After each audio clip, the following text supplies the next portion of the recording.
to music first, always.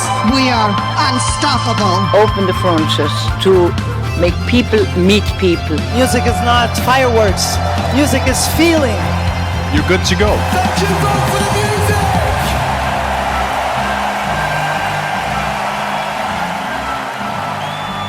This is Vote for the Music, the Eurovision podcast. Hello and welcome back to Vote for the Music, the Eurovision podcast. I'm Benjamin Widdybank. And I'm Tadeusz. Now we conclude our quickfire reviews of the Eurovision Song Contest 2024's first semi-final with the 15th song in the running order, which of course is Luxembourg's entry. Yes, their first entry in the contest for 31 years. And that is Fighter by Tali.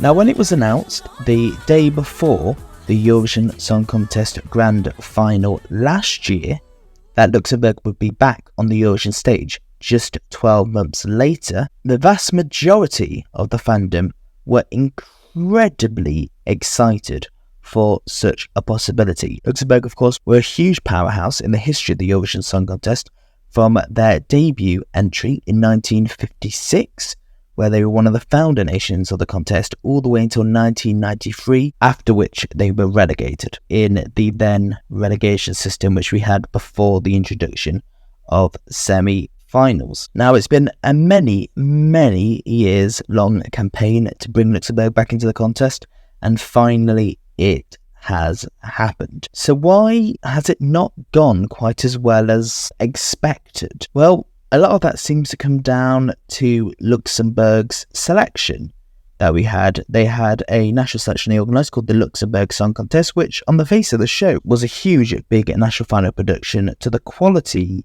show-wise to many of the other contenders.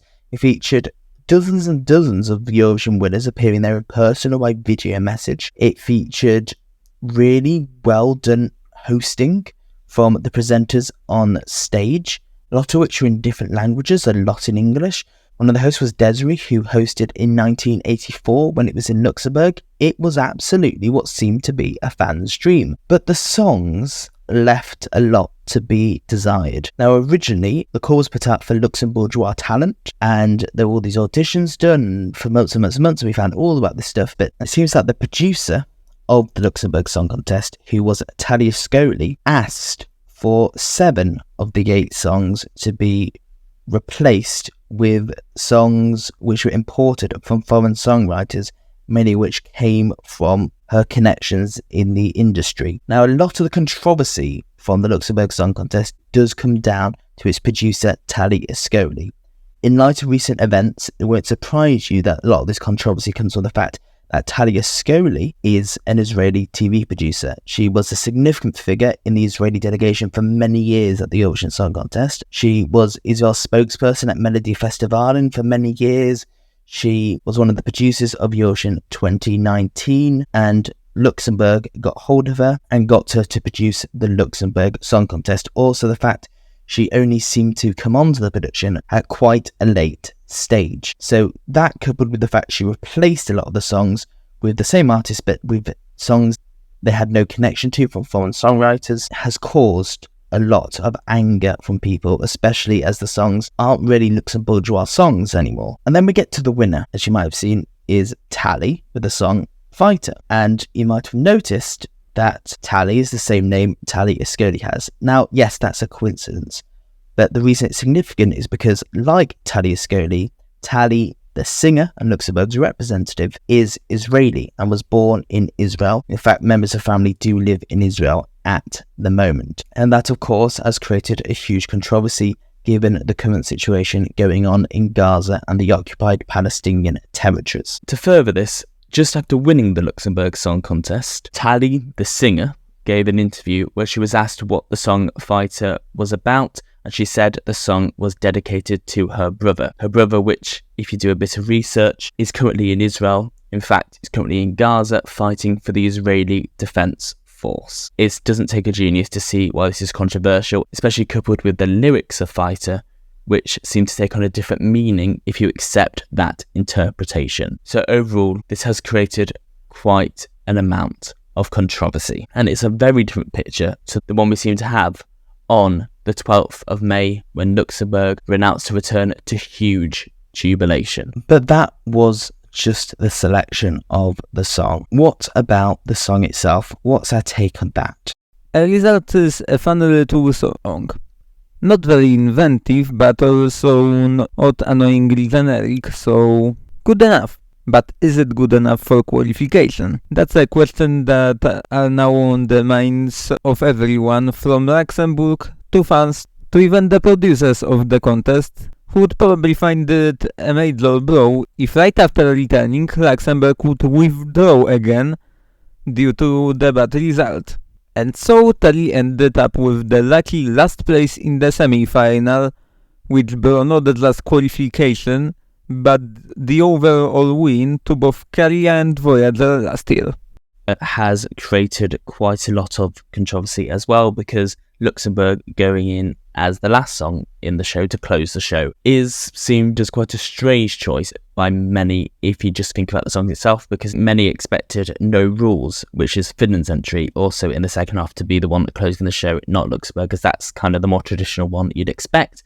But then again, Finland closed semi-1 last year, so naturally I think Fighter is the next one down, unless you're closing with Scared of Heights, which would be quite a peculiar decision. So I understand why they've put this on last, even if, yes, it is controversial for the fact that a lot of people see this as a shoo-in just to try and make it qualify.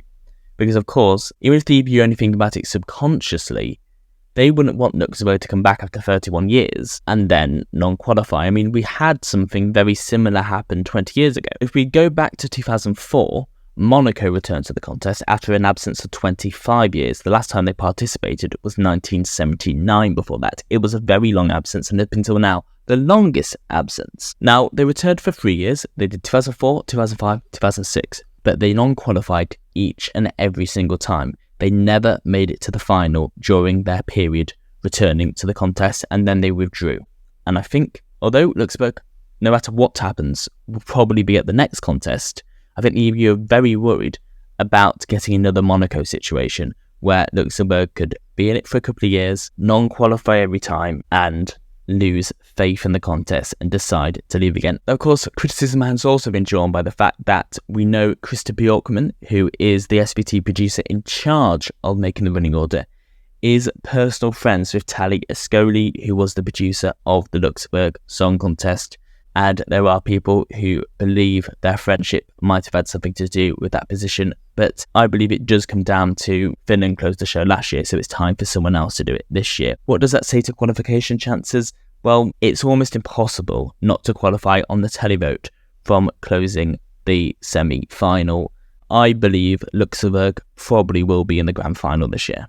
I would say Luxembourg can feel quite safe. As long as they don't screw up the performance massively, they're going to see their way to the final. While Luxembourg is far from the favourite of this contest, I personally like the choice they made. It is a nice little song. For me, the song itself just doesn't cut it. It's just not good enough. I think it sounds fairly flat, fairly generic. I think the Mediterranean style production is one of the stronger elements, coming from one of the songwriters, Tadeusz, who is an Italian producer and songwriter. The song itself just doesn't really have a great amount of well-constructed hooks in it. The one hook is, you know, I'm a fighter, and then the ch sound effect you get. And I think that seems quite cheap, quite gimmicky, and quite junior Eurovision, to be honest. The dance routine and choreography is fairly poor as well. And I don't think Tali is the strongest dancer or vocalist in the world either. Now, they would have had many, many months to improve that, so rehearsals could be something entirely different if we're looking at the choreography and dance routine, and also at Tali's vocals. But I don't really have confidence that what they put on stage is necessarily going to be the strongest package in the world. And then, of course, looking at the lyrics and while it seems just to be a generic song about fighting for love and all that kind of thing, based upon, as I mentioned earlier, the interview Tali gave, the lyrics do take on another meaning if you use the interpretation offered, which does make it feel quite distasteful, quite difficult to listen to, and quite offensive in some terms. I think voting will mainly be based on the package presented on screen, and if that's not strong enough, even being last on the running order in a fairly weak semi-final, it could make things quite difficult. But if it does get to the final, I think very likely this is going to end up very close to the bottom of the table, because there'll just be so much else which completely overshadows it and outshines it. For me, Fighter by Tali for Luxembourg is a no. I'm sorry, I just don't think it's that good. So thank you for listening to this quickfire review for Luxembourg's entry to the Eurovision Song Contest 2024.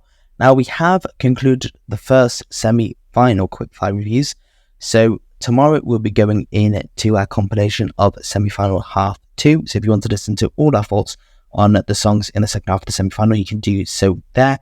Elsewise, we'll be back with our quickfire reviews on Wednesday as we take a look at Malta, who are opening the second semi-final. But on Tuesday before that, between those two episodes, look forward to a very special episode which will be coming onto your podcast feeds, which is quite different from this. It's not a review, but it's something which gives you a bit of an insight into one of the delegations at this year's Eurovision Song Contest as we speak to a very special guest. So keep your ears tuned in for that. Now, of course, you can keep up to us by following us on Spotify, Apple Podcasts, Amazon Music, or wherever else you get your podcasts. You can subscribe to us on YouTube, leave a comment down below, leave a Q&A response on Spotify, or leave us a review on Apple and Amazon if you so wish.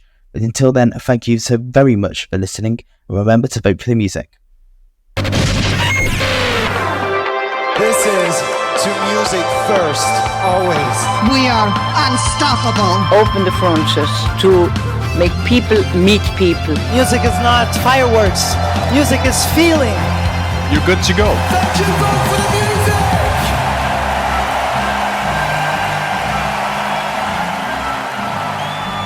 This is Vote for the Music, the Eurovision podcast.